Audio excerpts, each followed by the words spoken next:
Big Tom, man, welcome back. Thinking about this idea called the default button society. It's no matter what, if X doesn't work out, if Y doesn't work out, if my dreams don't work out, even though I really want to pursue it, at least I'll have the default button to choose from, right? It's over there. I can click on it whenever I want. The default button's going to be there. You know, that was the career that X, Y, or Z wanted for me. That was the life that X, Y, or Z wanted for me. That was the life purpose that X, Y, or Z wanted for me. You want affirmation. You want acknowledgement. You want to not have to think for yourself.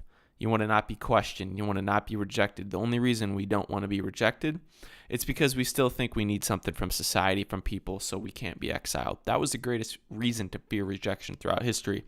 And even though this world has become a room enveloped in cushioned walls, we still think that way.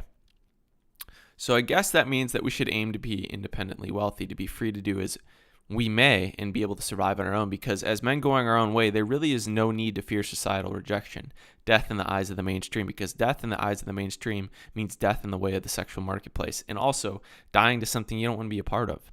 Okay, no matter how you dice things up, this usually means death in the eyes of most of society. We know this. It's why men take certain jobs. We've discussed this. It's why they work at certain skills. It's why they learn to play the guitar all of a sudden. Okay, it's why they want to learn Spanish to impress somebody. But I was thinking this the other day about the idea of the default button. The default button, it's always there. Don't fear, no matter what. You've got the default button to come back home to. You know, it's there, babe. Don't worry. So I want to make this connection to a video game setting. If you think about any video game, okay, any video game has its default viewing angle. I remember seeing this in one of my all-time favorite video games, NFL Blitz 2000. So NFL Blitz 2000 had the default angle to view the game from behind the quarterback as he was lining up from the line of scrimmage. Okay, as any video game, as any football video game does. And it took me a while. I didn't even think about this to switch the viewing angle to the bird's eye view. It allows you to see the game from above. Well, I can't say the playing experience vastly improved when seeing the game from that new angle. And I can't say my performance did either. It was enjoyable to see it from that angle. It allowed me to see the game in a new light. And it changed my perspective of how I view the game from the traditional angle. That alone changed how I played the game overall. Just choosing a different setting, clicking a different button, and electing to mess around and go into the settings changed everything for me. It changed how I played the game. It changed how I viewed the game, and it changed the experience. All I did was click the settings button. The thing is, the initial default settings are arbitrary. They're not decided by you. It's some random person. You are playing the game by somebody else's accord on their decision. They may just have been deciding the settings without consulting anyone else. They decided the settings, and now you've got to roll with it without being questioned, without it being changed, without it being altered. And finally, you just got a little curious, and you went to the settings bar. That's a little bit of MGTOW right there. You got a little bit of curious. You saw the red pill, and now you can't unsee it. Wish you had, though. You wish you had questioned earlier. But you assumed that they had done it right the whole time. That's our lives. Okay, often people, they don't even think about questioning. They don't even get to the thinking phase, let alone the doing. We just assume that the default buttons, that the default keys in our settings bar is where we should reside. There's no thought to it. Why? I don't know. Because we were too distracted, or maybe it's because we are humans, we are sheep. Very few lead the pack. So why am I thinking about this?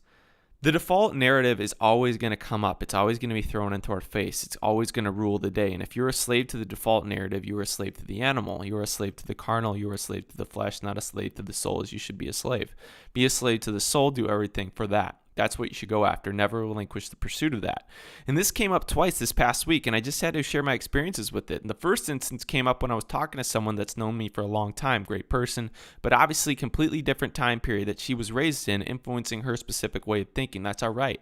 It's the default narrative, and it follows the narrative of the day when offspring and having kids and engaging with more of the carnal physical world was worth your effort because it still had a purpose in that day and age. We weren't overrun with the population of this world. War was still very much a big thing in influencing our numbers, and the advancement in technology hadn't reached the point that they have no modern convenience and survival rules the day instead. But now our focus shifted, and it should shift. We don't live in the same world, and many people have not caught up to that idea.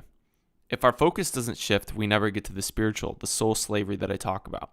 So I was talking to this person about my next step in life and changing locations and so forth, and how that would probably be the consistent narrative that I would have to follow for a number of years, considering my age. And the person said, well, let's just think about it. Well, let's just hope the next place you go is where your future wife is. I didn't say anything.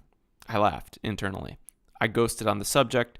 There was really no value associated with me having a rebuttal to that statement, but it's just like, it's default. I can't deal with default. The soul is not made to default. The soul is unique, and it's a decision made on organic matter, not matter that has been created by the fleshly expectations of the earth and the modern world.